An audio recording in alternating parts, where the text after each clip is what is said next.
छोटू दादा लड्डू चोर। किसी गांव में एक किसान रहता था। उसके दो बेटे और एक बेटी थी, मोहन, मदन और श्यामा। तीनों हर रोज गांव के बाहर स्थित स्कूल में पढ़ने जाते थे।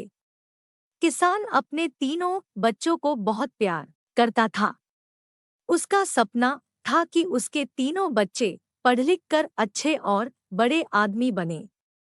तीनों बच्चों को नारियल के लड्डू बहुत पसंद थे, इसलिए माँ ने घर पर ही नारियल के स्वादिष्ट लड्डू बनाकर रख दिए थे और रोज स्कूल जाते समय उन्हें एक एक लड्डू दिया करती थी।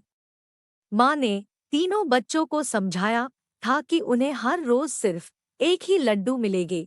एक से ज्यादा लड्डू रोज खाना सेहत के लिए हानिकारक हो सकता है। माँ ने उन्हें ऐसा डराने के लिए कहा था ताकि लड्डू ज्यादा समय तक चले, कुछ ही दिनों में खत्म न हो जाए। एक दिन घर पर कुछ मेहमान आए। उनको लड्डू देने के लिए जब माँ ने लड्डू का डिब्बा खोला तो वह दंग रह गई। उसमें से आधे से अधिक लड्डू गायब थे। माँ तुरंत समझ गई कि उसके बच्चे लड्डू चोरी करके खा रहे हैं। माँ ने ये बात किसान को बताई। किसान को यह बात सुनकर बहुत दुख हुआ। वह इतनी मेहनत करके अपने बच्चों को पढ़ा लिखा रहा था। उसके बच्चे यदि चोरी जैसा गलत काम करना सीख रहे हैं तो उसके लिए बड़े शर्म और दुख की बात थी। किसान के लिए यह पता लगाना बहुत मुश्किल था कि उसका कौन सा बच्चा लड्डू चोरी करके खा रहा है। फिर अचानक किसान को एक तरकीब सूझी।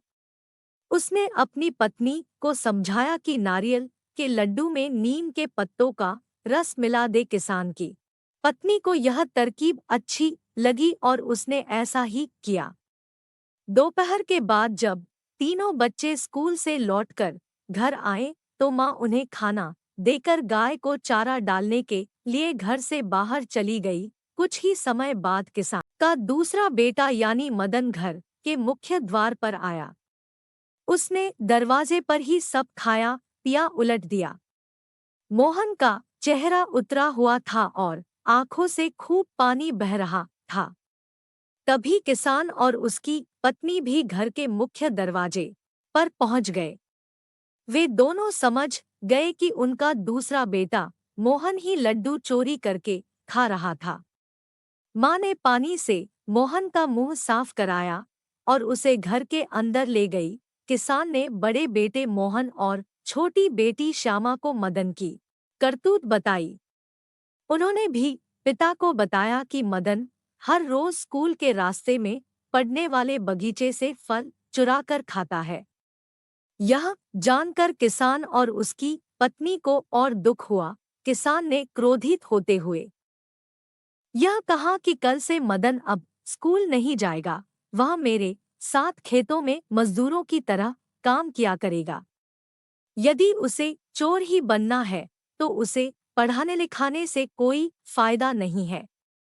उधर मदन की रो रो कर हालत खराब थी। उसको अपनी गलती का एहसास हो चुका था। उसने अपनी गलती स्वीकार कर ली। मदन ने अपने माता पिता से माफी मांगते हुए कहा कि वह आगे कभी चोरी नहीं करेगा। पिता ने उसे समझाते हुए कहा, देखो बेटा, चोरी करोगे तो अपमान ही मिलेगा। यदि सम्मान चाहते हो तो अच्छे काम करने पड़ेंगे। अब तुम्हें खुद फैसला करना है कि तुम्हें अपमान चाहिए या सम्मान। मदन ने निश्चय किया कि वह अब ऐसा कोई काम नहीं करेगा जिससे उसके माता पिता को दुख हो या उसे अपमान मिले। उसकी प्रार्थना पर किसान ने उसे क्षमा कर दिया। इसके बाद उसने कभी चोरी नहीं की। शिक्षा: चोरी करना बहुत बुरा काम है। इससे व्यक्ति को हमेशा अपमानित होना पड़ता है। चोरी कभी न करें। अगर आपको भी ये मोटिवेशनल कहानी अच्छी लगी हो तो कमेंट, शेयर और सब्सक्राइब जरूर करें।